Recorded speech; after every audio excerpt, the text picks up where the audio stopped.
Today we're looking at French and Spanish colonization in North America.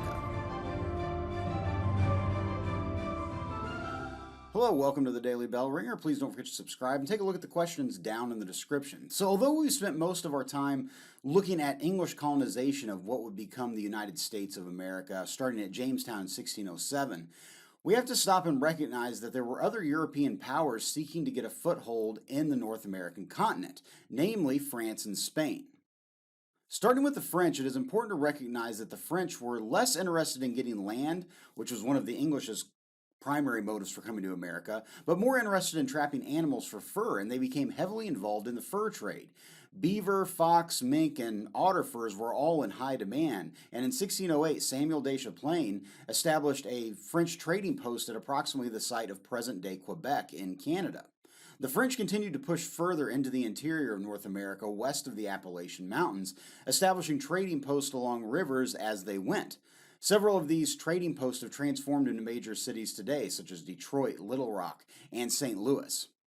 It is extremely important to note the fact that the French sought trade and not taking land, which led to a much better relationship between the French and Native Americans living throughout the region.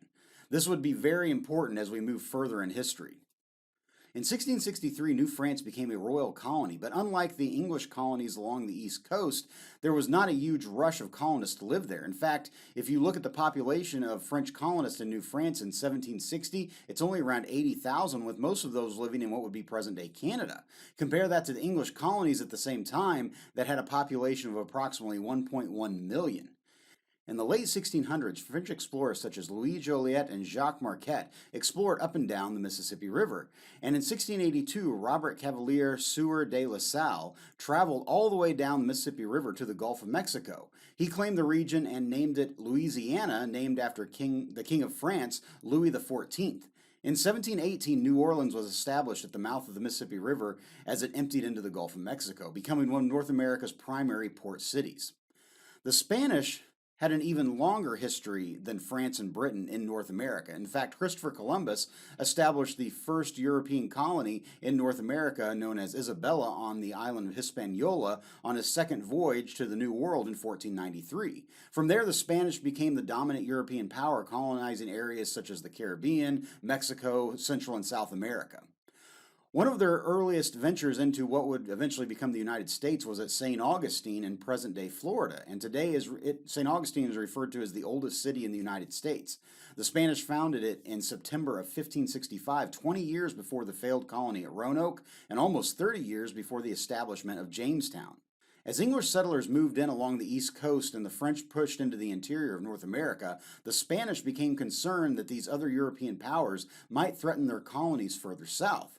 So about the same time that Jamestown was being established, the Spanish were claiming land in present-day New Mexico and Arizona and building forts and missions, which missions were small settlements established by the Catholic Church to convert native people in the surrounding area to Christianity. By the early 1700s, they began to move further west into present-day Texas and built a mission at San Antonio and called it the Alamo in 1718. Further west, in the mid to late 1700s, the Spanish continued to build more missions along the west coast, which would later become major cities such as San Diego and Los Angeles. As the English, French, and Spanish continued to expand and grow their American colonies, it was inevitable that eventually they would come into conflict with each other. Many times fighting back in Europe between these nations would spill over into North America as well, and unfortunately, native people were caught between these warring superpowers.